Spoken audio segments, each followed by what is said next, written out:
All right, everybody. Welcome to the podcast. I'm your host, Rob Burnett, and I've got Brad Bickerton with me here.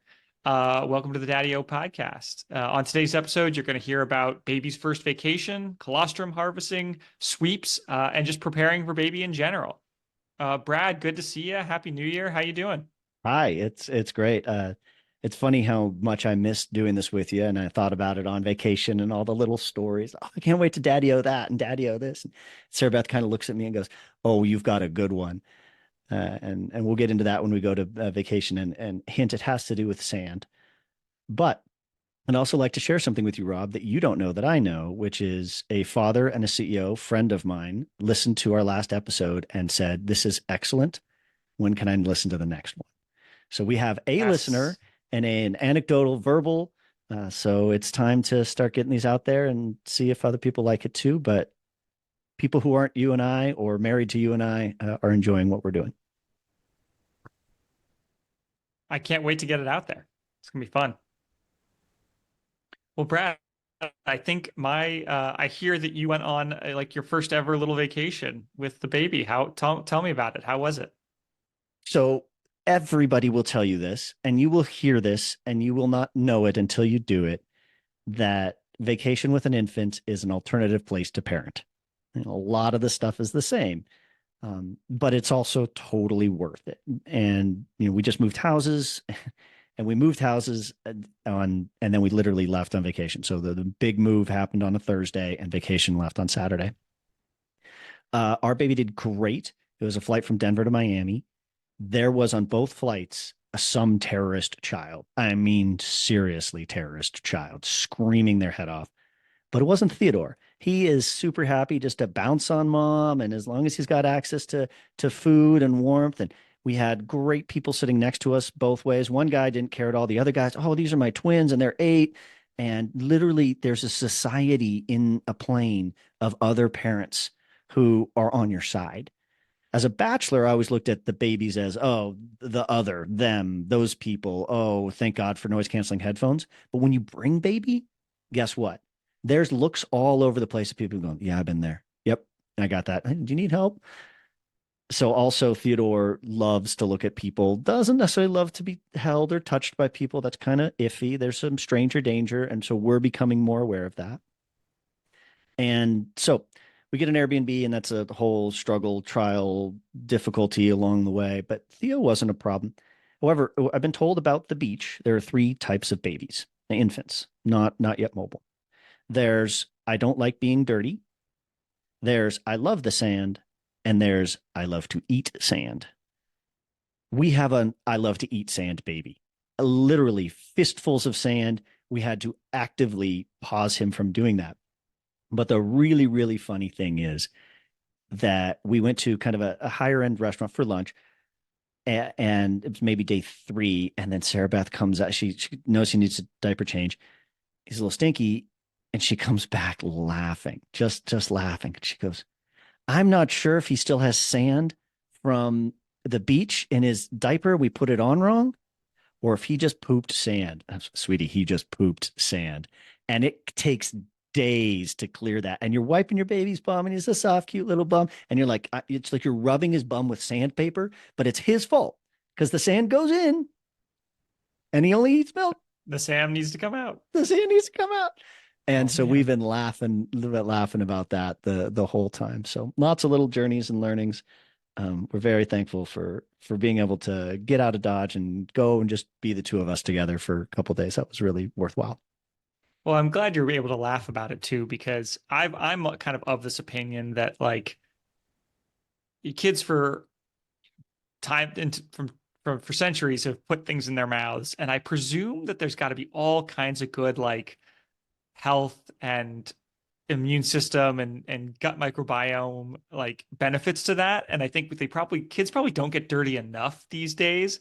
Um, and so I'm glad that you're taking that one in stride, because I think that I mean, my totally non-scientific opinion of that is there's got to be some benefits to kids just touching things and put things in their mouth and playing with stuff.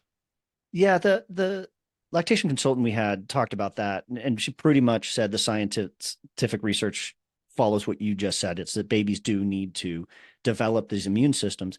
And also they're still in connection with mom and their immune system. And so if mom gets sick, as she develops antibodies, she gives them through the milk to baby. As baby gets sick, mom will give the antibodies to baby. And so this time of putting everything in their mouth and having these germs and having these bacterias and all that, mom is supporting them. So from when you think about the fragility of a baby, as a physical baby, yeah, I mean, they can tip over and knock their head, and that can be really bad because they have no muscle strength. They can't control it. But from the immune health, mom is still supporting the baby just the same as from a physical health. I am holding up the baby, or she is, or booster seat or whatever. Yeah, it's good to be dirty. That's awesome. So for any kind of new parents, what are the big takeaways from baby's first trip? Any tips or tricks? Yeah, so do it. Number one, um, food is really really difficult, especially for me, gluten free, but also for Sarah Beth. Really have a good food plan because in the end, it was 10 hours from when we left home to when we got to the Airbnb, and we needed to be able to survive 10 hours on the fly. The other thing is grace and space and communication. That was where we really got in trouble. Not that we ever really fought, but you know, I thought that I should go take baby and change his diaper after because she'd been holding him for the whole flight. And I didn't communicate that with her. And I started walking over that way and she's walking the other way. Whoa, pause. But as far as tips and tricks for infant level, they're pretty good with it. It's pretty well written about and known to have baby feeding during takeoff and landing. And that's because the sucking noise, the sucking action is the same as you or I blowing our nose to clear our ears. So that's good. We can talk about keeping them awake longer later. So a couple other things for air travel, we checked his car seat, and we liked doing that because the whether you're renting a car or you're taking an Uber, we actually hired a driver one day. It's nice to have your own car seat. And a lot of car seats these days, they'll have the attachment piece that's kind of semi-permanent-ish. Don't bring that. But they'll also have something where the car seat can just be buckled in. And so that's the car seat we took. So having our own equipment was really nice. And then we also brought our stroller, and strollers are complicated through security. You basically are going to have to wheel it in as it is. It's too big to fit in any of the scanners. And so in the end, they're going to have to make you go through the whole process of, they'll wipe your shoes and put it in the little sensor thing and, turn around 3 times to the left and then touch your left toe and all that stuff that you have to do through security. And while that's happening, mom also has to take care of baby. So all of a sudden, the division of labor becomes very sharp of get through security with baby, mom, get all of baby stuff and dad through security, dad. And that's a definite, it's almost like you want to dry run it at home. And we did do that. We talked straight through it. It was actually when we were driving there, we're like, okay, so you're going to go this way. I'm going to do this. I'm going to hold on to this. Going to do that. And we're going to meet at Voodoo Donuts. Yeah. Yeah. Okay. Good. Got it. I know exactly where that Voodoo Donuts is at DIA. It's a great meeting spot. It is. Rob, let's flip it back to you. We haven't talked in a little Sure. bit. What's going on with the pregnancy journey? Remind us where you're at because I may know that right now, but someday we'll listen to this again. How are you feeling? What's Rob's world as almost father feel like? It's close now. So we're in the home stretch officially. So we are at 39 weeks today. So I had COVID, fully recovered, back at it, really good. And yeah, so today it's as of today, right now is time of recording, we're at 39 weeks exactly. So it is like full on game time now. Like it's ready to go. The baby's ready. Um, for anyone who knows or anyone who's going through this journey, right? Like 37 weeks is like term, like it's okay. It's not a premature baby at that point. So that was January 1st for us. So for the last 2 weeks, we've basically been kind of like, okay, like he could come anytime, but we kind of know there's a very small chance he would. But now it's like, okay, as of today, it's like he can come anytime, and there's like a 50% chance he comes this week. And we've got this kind of 2 week window between week 39 and the end of week 40 that we really want him to be born in. Because if he's not born now, he starts getting late, starts getting big. So this is like crunch time now. But we're feeling really good. I'll get into a lot of what we've been doing recently, but I think the big thing today is, if anyone doesn't know, so we did something called a sweep. And I'm talk to your medical professionals about this. I don't know how, people in the US versus the UK do it, what the recommendations are. I'm just a guy on a podcast, like telling you what we did, and you can go look into it. But a sweep is essentially um, basically a medical professional will get up in your wife's business, to use a technical term, and put a finger in the cervix and start to break some of the membrane and get things going. And something like 20% of women who have sweep will go into labor within 48 hours. So it's kind of well, it's invasive, but it's a relatively quick way to try to just induce labor and get things going. So when we went to our midwife appointment today, the baby's looking good. He's in a good position, and he's fully engaged now, which means his head's basically all the way down in my wife's pelvis, which makes, sleeping through the night and not having to use the bathroom very hard, but it means that he's on his way towards the exit. Um, and we did the sweep. So, there's a possibility that in the next 48 hours I'll have a baby. Otherwise, he's definitely headed in the right direction, which has both my wife and I kind of feeling very good because, it's so far things are, knock on wood, moving in the right direction at the right pace. So that's really good. None of the fear gremlins, the person with the bad experience or story, any of that coming into your mind? Or is it just you keep getting this reinforcement of everything's kind of following a normal path, therefore we're on a normal path, and the normal path is difficult but healthy? Where's your Yeah, headspace?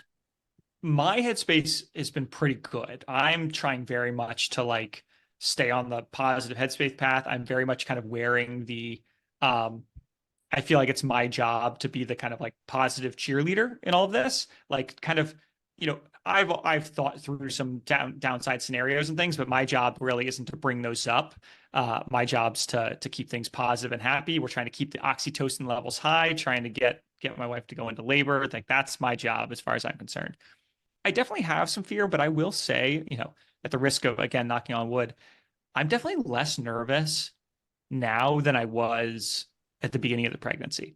I feel like between everything I've learned, between this podcast, between like kind of taking classes, talking to experienced professionals, like I know there's plenty that can go wrong in delivery, but I feel so much more confident now in kind of our progression, the journey, how healthy Laura has been, that I'm not I'm not nearly as scared as I was going into the pregnancy about kind of this part of it, the birth, labor, and delivery. Now, Laura is rightfully quite nervous about it because she's the one who's actually going to have to experience like the ordeal of giving birth. And she's done great. She's got such a good attitude about it. But it's, of course, nerve wracking. So she kind of fluctuates between I'm excited and I can't wait to meet him and, oh God, it's going to happen. I'm really nervous about giving birth. There's this really cruel, funny thing about biology, and Sarah Beth was nervous in the lead up to it. The process itself, it's rough. It's a rough process. And I think I've mentioned this Yeah. before. If I didn't need to be with the woman I love because she loves me, she needs me as a cheerleader, she needs me as mental support, help, advocacy, she needs me in the room. If that weren't true, I don't think fathers should be in the room. It's tough to watch the person you love go through this. And so you got to swallow a little bit of that because they're the one going through it. You're just watching. But the interesting biological twist is it took Sarah Beth less than 1 minute post baby to completely forget about all the pain of pregnancy. I mean, the entire 10 months of pregnancy gone in a minute, including that last hour and that last push and that last everything. As soon as baby's out, oxytocin hits their body, a soul comes and puts an angel comes and puts its hand on her shoulder, whatever you believe. They actually have this fun win, whereas we're kind of a little more steady through. And that's one of the reasons why I think it's okay to be a cheerleader, because that's what she remembers. She remembers me touching her back. She remembers me reading Harry Potter to her. She remembers me kind of pushing the nurses around in that clever way that I do. She doesn't remember that at one point after her water broke, she started shaking and uncontrollably needing to throw up. She doesn't remember that. In fact, if she doesn't listen to this episode, she might not ever hear those words again. And it happened to her. So Yeah, and we're gearing up for that. And I think right now the name of the game is like we did all the work. So now the name of the game is like aim squarely towards the best case scenario and stay calm and loose. And Nice. if the worst case scenarios come, we'll deal with them then, but there's no point, we've done the work. No point in trying to worry about them right now. So a lot of really good feelings, a lot of good energy. The vibe's good. And I'm just going to shout out Laura. She's just been an absolute rock star. We kind of been thinking about, and one thing I want to talk about today is kind of like how we've prepped for the baby. And she's just been an absolute rock star and kind of like doing all the little things. And I think that's helped both of us. We both like, we're a little type A. We like to be in control. And it feels good at the end of the process to feel like, you know what, we did just about everything we think we should have done. Looking back, there's some things we would have tweaked, but we don't look back and go, oh man, well, we wish we had started working out earlier, or we wish we had eaten healthier, or we wish we had, done stretches better. We're feeling good coming into it, which is a great feeling to have. Really well done. I'm so happy to hear that. And when you first told me that you were pregnant months ago, and you were kind of thinking like, where are we going to be at the end of this journey? What do we need to prep? And you made a plan, you followed it, and there are potential negative outcomes. But the interesting thing about that is, in a first world country, the medical professionals have seen it all, and they know what to do. And you haven't, and you don't. So that type A personality is more lean in on the medical staff. They know what they're doing until it comes to administration. Anything administrative, which of course you're in the UK, so billing won't be a problem for you, but that's where Yep. you can advocate. But anything medical, kind of, they got this because they do it. I think our birth center does about 200 babies a month. A month. Yeah. They know what's going on. Well, our hospital does something like, hold on, 8,000 babies a year. Yeah. So that's 666 a month. Yeah. I mean, that's a lot of babies. A lot of babies. It's That's a lot of babies. 20 a day. Yeah, something like that. Yeah, you're not special. Yeah, Special no, to me. like they've seen it. They've seen it all before. This month, The, they've seen it all. yeah, yeah, they really have.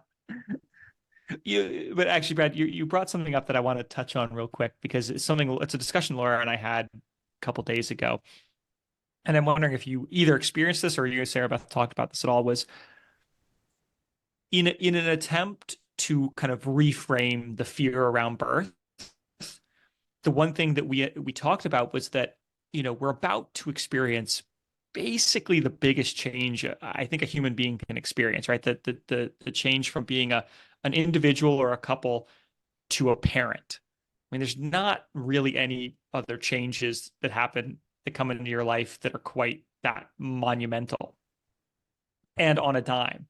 Where it's like today I'm not a parent, tomorrow I might be a parent. Um, and Laura and I talked about the fact that like both her going through labor, which she kind of want, even though she could just do a cesarean electively, but like a part of her, even though she's scared, wants to go through it. And I sit there and go through it with her. We talk about kind of the value of ceremony and the value of kind of like transition in life. And it is kind of this, we're trying to wrap our heads around the idea that labor is almost this little gift where you kind of go through this ordeal as a way to transition together and for like Laura to transition from, person into mom. And I don't know if you guys felt that kind of like, it did feel like this kind of ceremony and this ordeal that you could kind of go through a coming of, kind of coming age of a kind of experience. You're bringing together a lot of concepts, and this is why it's fun that this is a business Yeah. and a dad thing. So for years, I've talked about state shifts in companies, that there's a period of time where you're an early stage startup and you don't have revenue or you raise your first money. And that the way I design how a startup works is 5 stages and they're full state shifts. And the metaphor that I used, the illustration that I used for years was, think about it this way. A full state shift is the difference between the last day of pregnancy and the first day of having a baby. Because everyone gets that. It doesn't matter if you're 22-year-old and, asexual, that you get that. The other one I had to use because I was yet to be a father and it was a little disingenuous for me to use that one was the difference between running for office and governing. That's another full state shift. But the other part of that metaphor is for everyone else on earth, the sun went down, the sun came up. It was a day. For you, it'll never be different. Sarah Beth and I believe very strongly in taking time to be ceremonial. And one of the things that we do is we make these little plaques. The quotes that we were talking about at this time, or the things that we're doing, and sometimes we write them in a journal, sometimes other places. What we ended up doing for the ceremony of the birth was I took all the notes that I could during those very short windows of time. And then about 2 weeks later, we sat, we wrote the narrative into a journal. And that was our ceremony, right? That was our taking our collective knowledge of what did it feel like for her? What did I see and experience? What is this photo or is this text? And turning that into a singular story. And that's how we celebrated this state shift. But the second thing that I'd say about it is, especially for mom, the state shift happens within minutes, through labor to having baby. And I joke about this, but it's the truth, and it's a beautiful truth. Sarah Beth's first words to Theodore were, "Oh my God, it's so worth it." And she said that while I hadn't even cut the cord yet. That's how much it happened for her. Yet the state shift of being a mom, learning to nurse, waking up with the baby, co-sleeping, which is what we choose to do, purchasing stuff, thinking about that's a slow arc. And so there's some parts of your life that are indelibly changed because you are now a father, she is now a mother. And there's some parts where you're going to grow into being fathers and mothers. And so that's a balance there. Yeah, that's my nice little I ramble on love your it. question. Yeah, a little state shift is a good term. But I'm glad you put that together. I'm going to keep that in my back pocket. Kind of that journaling and writing down would be really nice. What you have that's super lucky that I didn't have is this podcast, which we hope that people grow, learn, mature, enjoy this. And also, a primary motivation for both of us is a video diary. And so you'll have this, which is a great thing because one of these weeks, probably next week or the week after, the story will be tell me it all. Let's get it all out there. And Yeah. yeah, And thanks everyone who's listening because you're indulging us because we're a little free flowing because we're just trying to get everything down, right? We're not as quite as tight as maybe we could be because we just want to get it all out there. Um, Speaking of Brad, so should we move on to the next section here? I'd love to. Right, everybody. And so now we're coming to the back part and really want to start getting into the logistics and the tips and tricks and the helpful bits. And so, Rob, I know you're intentional about how you're going to go once labor starts, when you're going to go, what you're going to bring, what you've done to prepare. And then I have a couple tips and tricks that I'll share with you as well. But really just tell us, what is the fatherly duty coming into? You're going to be in a hospital in a day, a week, and you know it, and you got a chance to prep. What are you doing? Yeah, that's a really good question. So, a couple things, right? So there's the day of prep, right? So we got our bags packed. We've got comfy clothes. We've got entertainment. The thing we keep trying to remind ourselves is labor's long. Might be 6 hours, might be 12 hours, it might be 72 hours, but you want to make sure that you can keep your oxytocin high, which means, how do you just stay entertained? How do you stay connected with books, podcasts, playlists, things like that? So we got all that good to go. But I think too, especially this last month, we've really tried to hone in on like what are the big things we can do to kind of prep Laura, be ready. And a lot of things there's things that Laura has to do, but I'm trying to be as supportive as I can and help out. So like, our list of kind of daily or bi-daily tasks are we've been doing a couple things, right? So Laura's been doing her pelvic floor exercises, which has been really good. And she's been really religious about that. She's been getting strong in general. We've been doing some weightlifting and cycling and other things indoors um, to make sure she stays fit. We're 39 weeks today, and she did a 45-minute bike ride on our little indoor bikes here. So, she's staying as fit as possible, which is, I think, really helping her stay happy and healthy. Um, the other thing we're doing, which is a fun little thing that I actually encourage anyone to look into if it's right for them, we're doing colostrum harvesting. For anyone who doesn't know, colostrum is this little kind of like, it's almost like pre-milk that comes in a couple weeks before the baby is due. So we started doing it probably around week 38. And it's basically these little golden droplets that can kind of be expressed from your wife's breasts as she's kind of preparing for labor. And it's supposed to be very nutrient rich and super good for the baby. And what they sometimes use it for is if either you have a premature baby or if the baby needs to get taken away for a second for anything, you can take basically, at least for us, our midwife gave us these little kind of syringes that you can use to kind of suck up the colostrum. And we've got them frozen now. And you You can't underestimate how little volume this is. As a guy, I didn't tiny. understand ounces of milk. And this will be something that comes into your journey later because, 1 ounce versus 4 ounces, how much can mom bring? But colostrum is teensy tiny. It's And tenths of an ounce. yeah, and just it's wild and awesome. So yeah, keep going. Yeah, yeah. So we started a week or two ago. We probably got 7 to 10 syringes full. We try to do it kind of every other day. And it's been good for us for a couple of things. One is it's good for the baby. This is really nutrient dense stuff. It's good for even if you plan to not breastfeed, like you can just kind of squirt this into the baby's mouth, and you can keep all the frozen colostrum for up to 6 months. Again, everyone should check this with their own provider, but this is what we've been told. This is what our plan is. So one, you can bring it to the hospital if the baby needs it. If they need to get taken away, they can have a little nutrition. And if not, you can keep some at home and just kind of intersperse it throughout their feeding in their first weeks and months. It's supposed to be good for immune system, digestion, microbiome, all that good stuff. The second thing is it's been really helpful because Laura really does want to breastfeed. That's her choice, and that's what she wants to focus on. And it was a moment of real um like kind of confidence boosting and real Yeah, like or it was really I'm big capable. relief. Yeah, it was a relief to her to know. She's like, I've never seen anything come out of my breast before. This is cool that it works. Um, so it was really she was very encouraged that it worked. And that she's capable of feeding her child. And this is like it's something that you don't know you can do until you do it. And I so this is think a way that's a to kind of near prep. near universal from what I've heard talking to other dads or what I saw with Sarah Beth, what I saw with my sister with her twins 16 years ago, that it's not necessarily fear about whether they're capable of doing it. That's going to be idiosyncratic. But once they achieve it, and colostrum's a good kind of halfway measure, there's a huge sense of capability that we don't understand. We just Yeah, don't understand. But yeah, exactly.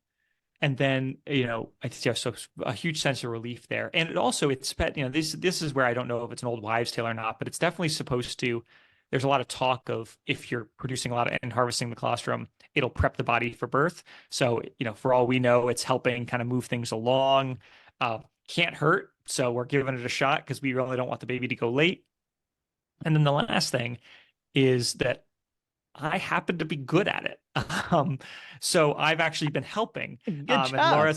Laura High said it was five. okay for me to help. So yeah. So like between, because you kind of need to use a little bit of grip. Um, I'll let people kind of make their own assumptions, but you need to use a little grip and you need to use the syringes and you need to get everything. Um, and I've been basically it's Laura has to be there obviously, but it's kind of become my job. And I think Laura's really enjoyed the fact that like I can really help with something, and it makes her feel like I'm involved and caring. And so that's been kind of a funny thing that we're joking with the midwives that like I'm the that's my job. I'm the colostrum guy. So I hope that doesn't stick as a nickname in this podcast, but it's certainly been a fun little thing that I've gotten to do, that makes me feel like I'm participating because Yeah. as guys we're just along for the ride for the most part. Yeah, it's like that ability to raise your hand and say I'm willing to try, and also Yeah, when people go no no no, you don't have it either because of your biology or because of your technique or an ability, but just letting everyone know, "Well, I'm on the sidelines. You put me in, I'll jump in. I'll give it a shot." I'll do it. I'll get in there. Um, yeah, that's an interesting one. So it's a similar but different, just the ways you can interact as a father. And I was really excited to cut the cord. That was something just that was Oh symbolic yeah, for me. But they also said that I could actually catch the baby. There's a better word than catch, but my stepfather, who's a family care doc, said I caught a lot of babies in my career. And so I still use that yeah, yeah. phrase. I actually, in the moment, I was thankful that Sarah Beth actually ended up doing a sitting position And I was looking her eye to eye. So I didn't even have the chance to say, no, I actually don't want to do that. And that was interesting to me. So there's some things where you can be involved, some things you can't, some things you want to. On that one, I kind of feel like I chickened out.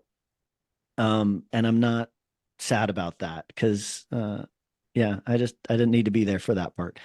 But colostrum, that's That's great. definitely, Yeah, go ahead. yeah, I'm in the same boat.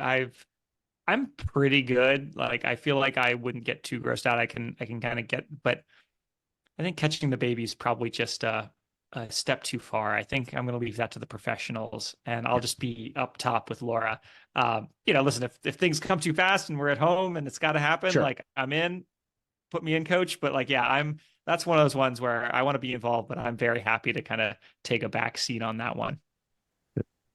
What else? Just admin, logistics, Yeah. other things you're doing to prep for baby or health or food. What's going on? Yeah, we're trying to stay healthy. We're trying to eat good, lots of hydration. One thing we've been doing, this is a trick for everybody that's been really fun if you can pull it off, is so we happen to find Time Out is a kind of online magazine that does kind of food reviews and stuff. Um, and they often publish, so in our town, they have the 23 best restaurants in Oxford right now. And we happen to be in walking distance of most of them. And so we've basically been on a tear of going out on date nights. And we've gone to like over the last maybe 3 or 4 weeks, we've gone to like 15 of these restaurants. Now it's a little excessive. We usually don't eat out that much. But a lot of them are very healthy. They're not all super fancy. Some of them are like street food and things like that. But they're just kind of like what's good in Oxford right now. And, and we've just been going through that list and it's been really fun because one, it's delicious food basically every single time. Two, a lot of these restaurants are new to like we've seen them, but they're new to us. So we get to explore our own city. And then, three, we get to do these date nights together, which is really good because we just know that time is like gonna change. And then final sneaky thing in our city, at least, is we can walk. So like we walked like a mile and a half to one of these restaurants there and then a mile and a half home. And getting those walks in as a pregnant person is like primo. So to like walk to dinner, build up your appetite, get to chat, have a beautiful dinner at one of these restaurants we've been meaning to go to, and then like a nice long walk in the evening home has been like real. It's really kind of been a highlight of our last couple of weeks. Just totally fun and really kind of made these last couple of weeks where Laura's otherwise been feeling pretty big, really enjoyable. Awesome. So it's been really fun. So a slight anecdote and then back to your list is Yeah. we had a scheduled induction date and then we were called that morning saying we have too many babies. Can we push you guys till tomorrow? Whoa. Okay. Sure. It just changes everything, right? Because we had maybe been that labor comes naturally, but there was an end and then the hospital moves it. And so we go to our favorite dinner place and we just got to have, it was 5 o'clock dinner because you're not with, a 39-week pregnant woman, you're not going to 6:30, 7:30 dinner. And in the Exactly. middle of dinner, we're just there and we're holding each other's hands. And we're so happy and thankful for this life coming into our world and for each other and what we have. And then middle of that dinner, we get a call and they say, actually, we can fit you in tonight. So we went from it's happening on the 6th to, oh, push to the 7th to, well, you can come in tonight at 10 o'clock. Okay. Here we go. Yeah, that's Oh what it's man. like. So, Wild. um, I will find for you. Sarah Beth found a book on foods post baby. And there are some cultures where I believe it's Japanese culture that specifically a woman's not allowed to touch water for 40 days. And that's to be metaphorical, not doing the dishes, not cooking, not scrubbing or washing. Right. For 40 days, she can just be mom. And along the way with that, just the respect of having up to 40 days of just really calm, chill, learn. Some of that's for healthy, normal pregnant women. Some of it's for women who have difficulties, whether they're physical or postpartum depression, other parts of postpartumness. And having really nutritious, very simple food is a real part of it. And we have a book, and I cannot remember the name of it, and I will make sure to find it. And should we ever have show notes, to put that in there. But that was something that none of these foods I enjoyed, because I'm basically a carnivore. And I learned to and enjoyed helping prep these, or if she made a big batch of them, just giving her the food and nutrition she needed after. One less thing for her to deal with. So that's something that it's funny that you're exploring going out to dinner at wild, amazing, great places, but your next part of your journey is eating quietly at home, very simple food. And that's going to be a state shift for you in the next week or two. For sure. And the good news is we usually like eating at home. Um, but yeah, the last thing on my list that I felt compelled to share is just kind of, we've talked about it before, but my work to-do list, right?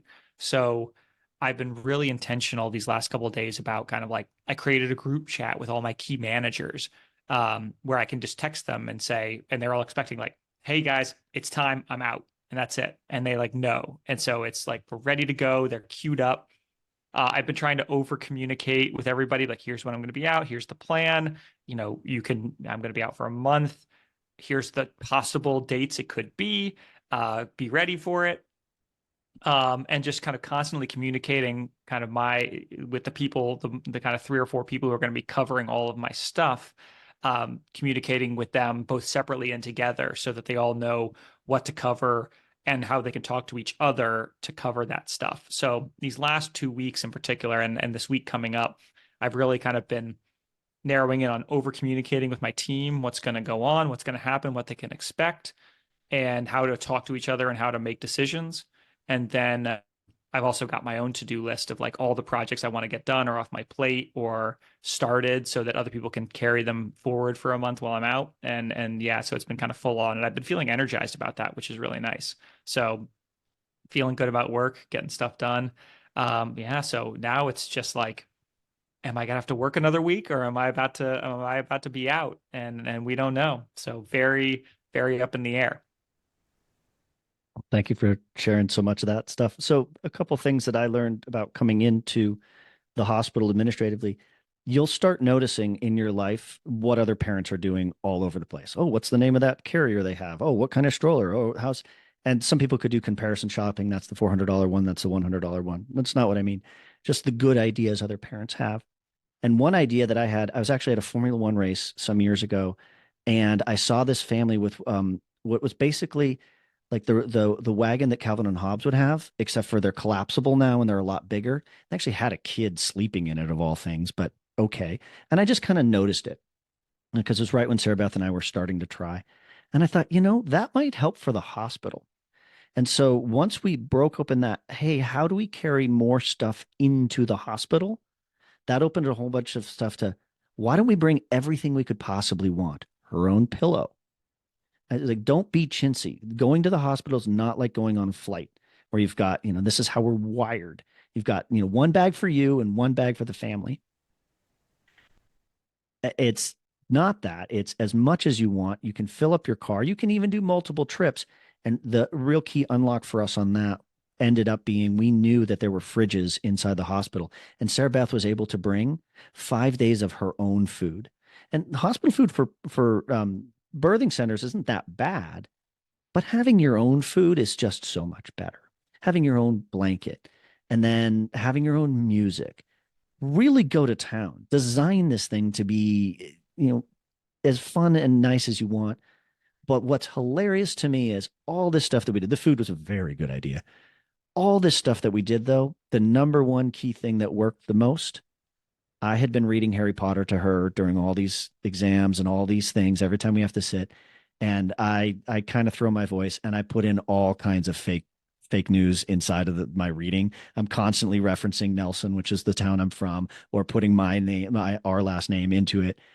And during the day of pregnancy, of delivery, reading to her because it's my voice, it's our relationship, and it's a story we already knew. That ended up being by far the MVP of all things we brought was a $12 book.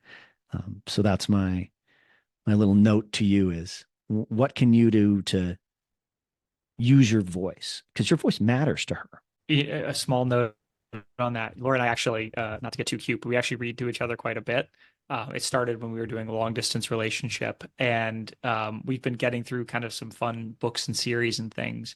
And we've got one that we're kind of like, it's like a third book in a trilogy, and we're like halfway through it, and we're kind of hoping we can hang on through the pregnancy because I do think there's something about like, yeah, not only reading and do those things that might be for some people, might not be for everybody, but having some piece of content, whether it's like a podcast series or a TV show series or a book or a series of books, having something where you're both like halfway into it. So you're both really engaged with it and like you want to know what's at next, whether it's like Harry Potter, I love, like even if you've read it a million times, like you're at that point. So that when you're trying to go through labor, which is quite distracting, you actually still do want to hear what's next. I totally think that that's awesome and a great way to like cue things up. Awesome. It was funny. We'll start this in the next podcast, but because we have business and life, one of the reasons we started this was because there wasn't a lot of material out there for us to read about, or we just, it didn't resonate with us. And so this is in some ways us going through our personal experience and starting to bring in other pieces of literature to talk to our audience about. The second side I'd like to start with is what are you reading or what are you consuming on the business front? And I don't want to start that today because we're already over. But it was interesting that you and I consume a lot of information in a lot of ways, and that would be something nice to share. But I think let's go towards the wrapping up part. Let's do dad Let's wins do and it. losses, and I'll just let you. Do you want to go first, or do you want me to go first? I'll go first. I'll just dive right into it. Um, so my dad wins for this week slash last couple of weeks is definitely it's harvesting colostrum. That's been my job. I got it done. Laura was struggling just with the angle and the amount of grip she needed, and I came in and saved the day. So it turns out being a boy um, and having some, it was useful in this particular scenario. So that's been fun. Totally my win for the week. Really fun. Really excited about that. I think, I was talking to Laura before we started, and at the risk of sounding a little too cocky, just struggling to come up with the fails. But I think where Laura and I were struggling the most, our dad struggles or our parent struggles right now has been naming. Um, Finding a name. Now we think we've got one. You heard it here first. We're pretty sure we got to meet him, but we think we got one. But that was one of the most, we kind of ignored it for a long time because we had some early conversations that didn't go very well. And so we finally got to last weekend and said, like, we can't go to the end of this weekend. We can't go to week 39 with like no idea what we're going to name him because that's just not okay. Like, we can't be in the hospital being like, I don't know. So we kind of fought through it. We have some differing opinions between like families and the UK and the US and like what names work for each country, which names work for each family. Um, and we kind of ended up coming back to our first thought, but we came back to it not as a so I guess this is turning into a win. We came back to it not as a, oh, I guess this is the only thing we can agree on, but actually we got excited about it. But the kind of struggle there of I didn't expect it to be a struggle. I expected it to be fun, but man, I found it very difficult to pick a name. And still, we don't know for sure. And it's hard to think of him. I haven't met him yet, so it's hard to think of him as that name or anything else. But that's probably the fail of the week was just kind of how much I struggled with that whole conversation. Thanks for sharing that. Yeah. My wins and fails. We went through Christmas and moving and then vacation, and now we're still kind of in moving. And so there's 1,000 little fails in there that don't really feel like failures. Or just I could have shown up better. But the one that is really on me in this household is we have a 1-year-old golden retriever. We lost our dog last year, this week actually, and then we got another one, and we knew that was going to be a lot. He has so much energy, and he needs to let it get out. And I've been tired and stressed and everything, and I actually burden the family by not going and running the dog because he's just running around being, a dumb puppy. He's doing his best, and it's not his fault. It is my fault. And that is something that I own, that I need to take the time. This morning I got on the Peloton, which was good for me, but then I had to go out. It's -4 in Boulder right now and snowing. And I just said, I can't shirk this duty. It's bad for everybody. And I have been And so that's definitely a fail. On the win side, it actually feels like there's more wins than not. We actually didn't really do a Theo update, but he's a great little kid, and we're starting to do solid foods. But the real win for me, we talked to her name is Patience, our sleep coach, and that it's time for baby to learn to sleep with me. And one of the key attributes for that is mom to physically be gone. Well, right now we're going to try basement versus top floor. Eventually, she said, no, Sarah Beth, go out to dinner with your friends, go see a movie. But the win for me was I've gotten to fall asleep with me a couple times, but really feeling this connection of he basically has only fallen asleep for mom for 6 months. And now he's starting to do it with me. And I feel competent to achieve that goal. And that I can't tell you how much your heart swells and grows when you can take care of your child that way. So that's a I'm almost choking up on it. It's a lovely, lovely win. That is an awesome win, Brad, and I'm so happy for you on that. I'm hoping that goes well and you kind of break that cycle. That'll be great. Well, why don't we call it there? That's a great place to end it. Yeah, I So think so too. thanks everybody for listening. We hope you enjoyed. If you have a dad win or a dad fail, if you've got advice for us, if there's a topic you want us to cover, email us at daddyopodcast@gmail.com. And if you like what you're hearing, like it, share it, subscribe, do all of the things that you need to do on the internet to help us out. We really appreciate it. And stay tuned for the next episode. Thanks, everybody. Thank you for listening.